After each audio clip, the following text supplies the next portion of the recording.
Hey guys, it's Abyssle and welcome back to Katawa Shoujo. And this should be part 10, I believe. But yeah. Without further ado, let's go on. So I don't really have anything to say. Rin shrugs her shoulders at that saying, suit yourself. At that saying, suit yourself.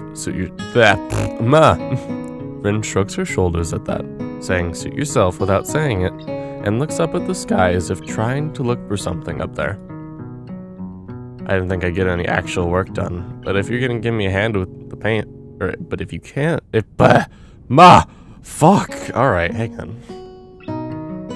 I didn't think I'd get any actual work done, but if you can give me a hand with the paints, I could do a little before it's too dark.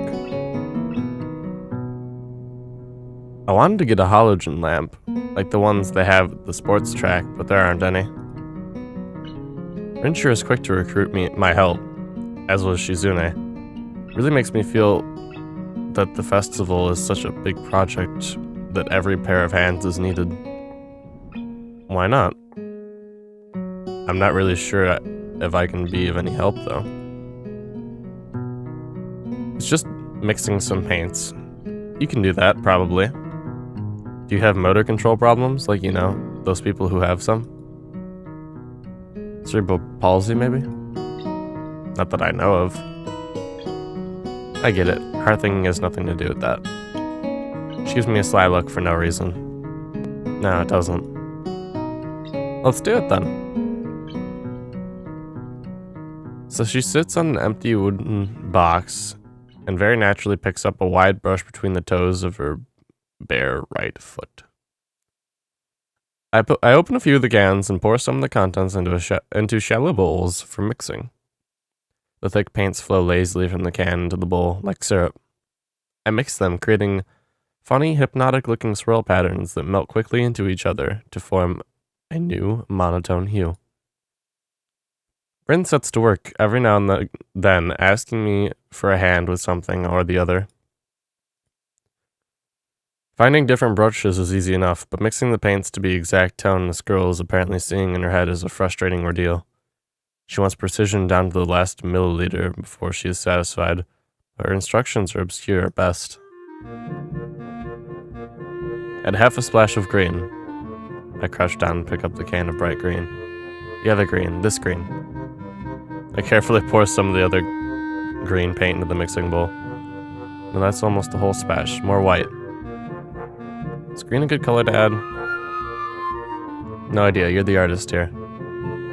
Hint of a smile appears in the corners of her mouth. Do you lack an opinion? No, it's just that I have no idea. It's okay, because I just got an idea. Add more white. With this exclamation, I pour a minuscule amount of white into the bowl and mix it. It looks slightly whiter. That's not good. It has to be like the color when you wake up and you know that you saw a meaning of life in your dream, but you can't remember it. Maybe it's yellow. Despite the impossibility of mixing a color like the change of seasons or any other nonsense that's being imposed on me, I find myself enjoying it more than I thought I would. Seeing a painting being born on the plastered wall feels like magic. I spend the moments I have between mixing paints crouching down on the paving and just look at her work.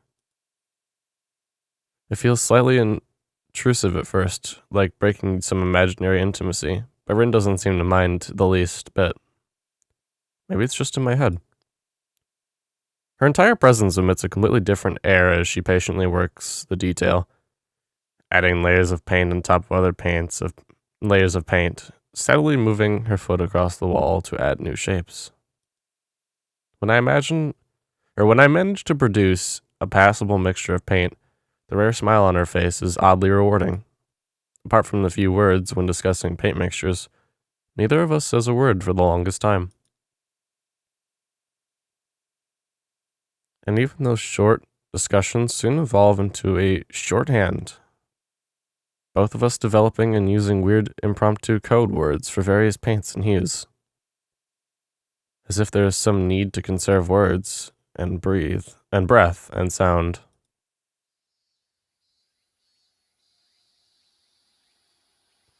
We stay there late into the evening until it becomes too dark to paint properly.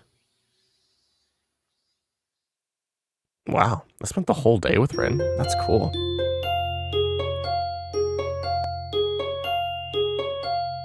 I really like her as a character, though. Like, more than I thought I would. Beep beep. The sound of an alarm pulls me out of the fitful slumber and into an unpleasant state of wakefulness. I linger under the blanket for a few minutes, gathering energy to rise up while making excuses as for why I already haven't. Honestly, I wouldn't mind staying here for all day. School is surprisingly exhausting after a long pause, and the culture shock still has not faded, I think. Still, despite getting an impression that skipping class is easy here, I don't think they're going to let me get away with that that easily. And the nurse is bound to keep breathing down my neck with all the talk of exercising as well. So eventually, I do rise up, swallowing the morning medications and put on my old soccer clothing. Thanks to my condition, I was exempted from taking part in gym classes at Yamuka, so I didn't get issued with a gym outfit. God, I cannot read this morning. I really apologize. I'd order some to cover such a contingency, but wearing my old soccer clothes is kind of nostalgic. I can't use them for that anymore, so maybe they can get a new life this way. A bit like me. After all, if I'm gonna start taking care of myself, I can't afford to slack around. I'll start from the basics. Basics which include keeping the rest of my body in shape, along with what little I can do to strengthen my heart. Maybe then I can go back to something approaching a normal life, or at least something where I'm less likely to fall over dead at any minute. I'm surprised to discover that I'm not the only one present at the track. Not just that, but it's a face that I've seen before. The prosthetic leg girl who bowled me over in the hallway yesterday is running on the track lethally, like a half-mechanical gazelle. Is that Lethally? Sorry, I'm mispronouncing words. What was her name again? It was a short one, but I can't remember. She seems to be running laps at a somewhat easy lope, her prosthetic legs clacking rhythmically on the hard track surface. I wonder what reason she has for running this early in the morning. Maybe it's something akin to mine, and theirs is oppressing the poor girl to jog just like he is oppressing me. I certainly wouldn't be here if it weren't for my health, and this prompting me to do so. And even with things being like they are, it's only because I wanted to get out of the way early. I only wanted to get it out of the way early. The fact that I would be less likely to encounter someone who would witness my pitiful attempts to get into shape was merely a happy accident. I'd leave, but it seems that my former assailant noticed me on her last lap. She waves at me cheerfully and jogs over. Twin Tails girl. Oh boy. Good morning. Your name is Hisao, right? She grins, seemingly pleased that she remembered my name. You may not remember me. Emmy? I knocked you over in the hallway yesterday. How could I forget such an blunt introduction? Emmy has the decency to look vaguely apologetic for a moment before giggling. Yeah, sorry about that. Again. Well, so long as you don't make a habit of it, I suppose I'll be fine. Great. I'm not sure she realized I was joking. So the spy consultant the nurse was talking about, is that actually you? That's right. Oh. I was expecting someone from the nursing staff, to be honest. What? Are you saying I don't look like I could be a spy? No, this is more of a relief. I was afraid he would have someone to watch my every move. Unless you're here to do exactly that. No, I'm here for my own reasons. The nurse just asked me if I had seen a messy-haired transfer student who looked like he's kind of lost around the track. That fucker. So why are you down here? Emmy strikes a dramatic pose. Training. For what? Track. Ah, I see. You're on the track team then. Emmy nods enthusiastically. Yep, I'm one of the better runners too. I'm modest about it too. Hey, you should train up. It's good exercise, you know? I think that much activity is probably out of the question for me. Nah, I'm not even sure I really like running all that much. Plus, I'm not into organized sports, you know? It's true, I never really got that much into soccer. I mean, I'd run around with my friends and all. That was really the only reason I ever played. It wasn't for the glory to be found on the field, that's for sure. Amy seems to understand my meaning. I see. Not that into the whole organization thing. But now that you're here, I guess we're gonna run together, huh? What? Sure, I guess. Amy seems pleased. Are you going to warm up? Real men don't warm up. Oh no, you should always warm up. Bad Hisao. She scolds me enthusiastically, but then smiles and leans closer. I hate warming up too. She laughs suddenly. Heck, I don't even have to stretch my legs. I kind of like her too, actually. All these characters are pretty cool. As if to confirm her statement, she bounces up and down a couple of times, giving a passing impression of standing on a pair of springs.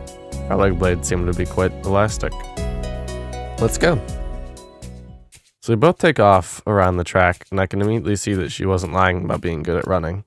Amy moves fluidly, throwing herself into the run with a sort of wild abandon. I find myself concentrating more on running properly. And spread, right? And something about hitting on the balls of your feet rather than the heels.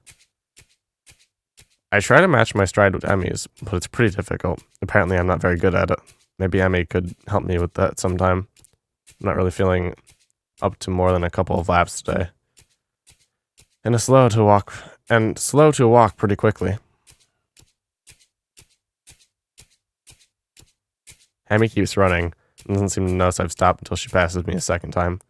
She quickly skids to a halt, breathing steadily in contrast to my own somewhat gasping demeanor. Finished already? I hang my head ruefully. Yeah. I'm not in very good shape right now. Emmy nods and then grins at me again. She seems to do a lot of smiling. Well, the important thing is you started, right? Next time you just have to try and hold out longer, and then longer, and longer, and eventually you'll be great.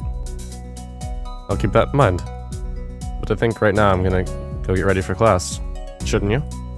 Emmy shrugs unconcernedly. Nah, I've got plenty of time. I notice that she's not wearing a watch. Are you sure? Another careless shrug. Not really. But I've got to finish my routine. See you later, Hisao. Yeah, see ya. I'm not sure whether this morning's experiment was a success or a failure, but I'll admit that I do feel slightly good about getting out there this morning. And like Emmy said, I just need to keep at it in order to get better, right? Practice makes perfect, or something like that.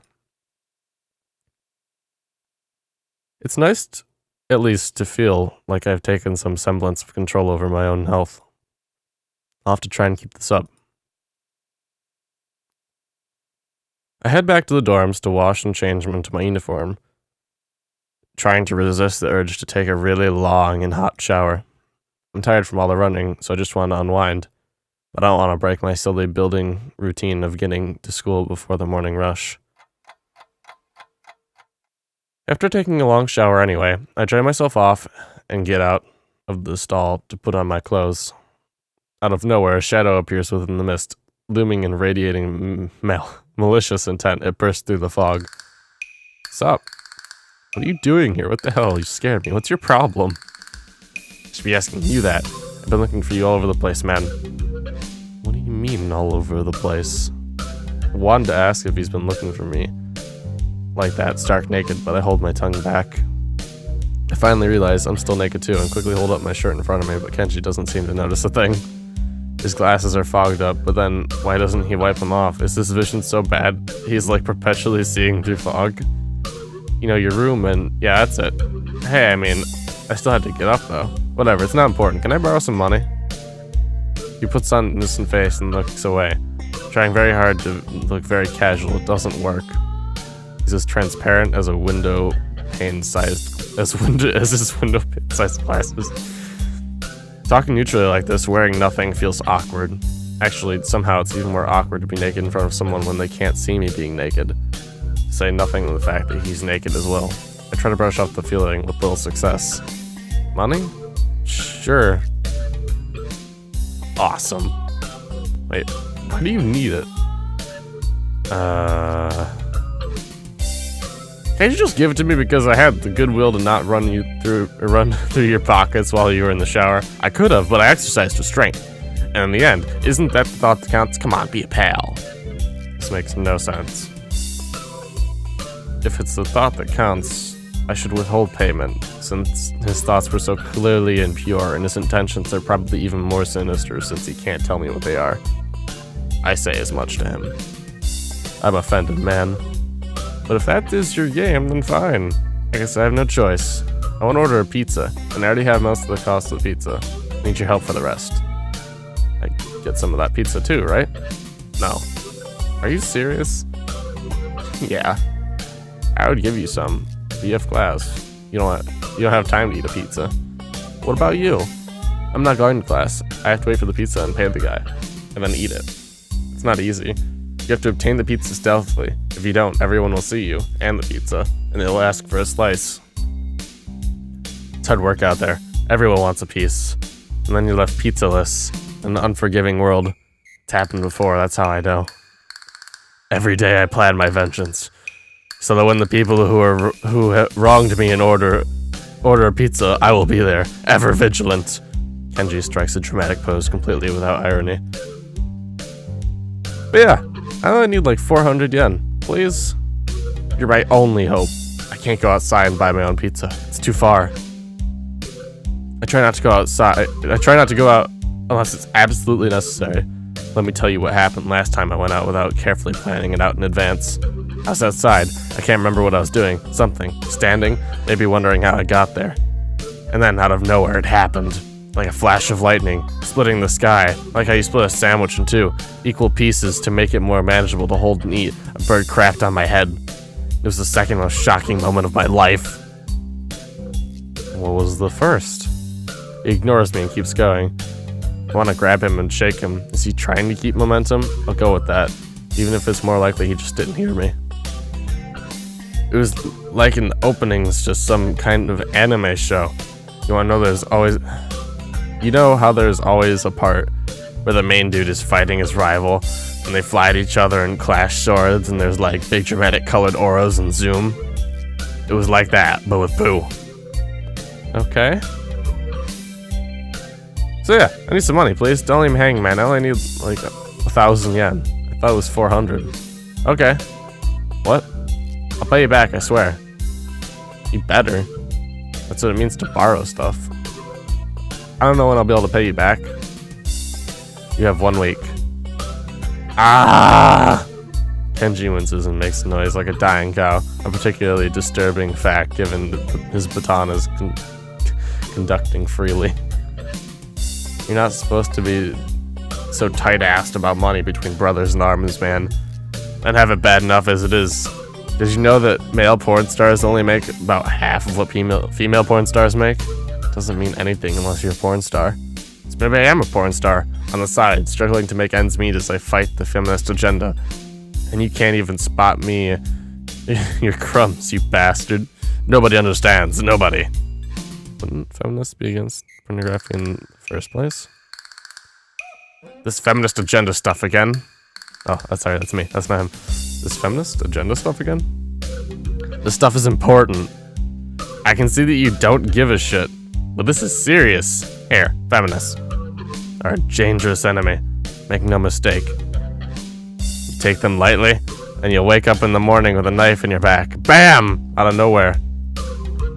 How do you wake up in the morning if someone stabbed you in your sleep? Women are terrible at stabbing things. I thought you just said don't take them lightly. Well, I mean, don't take them lightly for the bad things. Individually, they're not a threat. But there's some kind of war, like a big war, with men on the other side, and the feminist forces on the other side, it'd be pretty ugly. And that day will come, when the feminists come out of their central top-secret worldwide feminist headquarters and say, "It's on now, motherfuckers."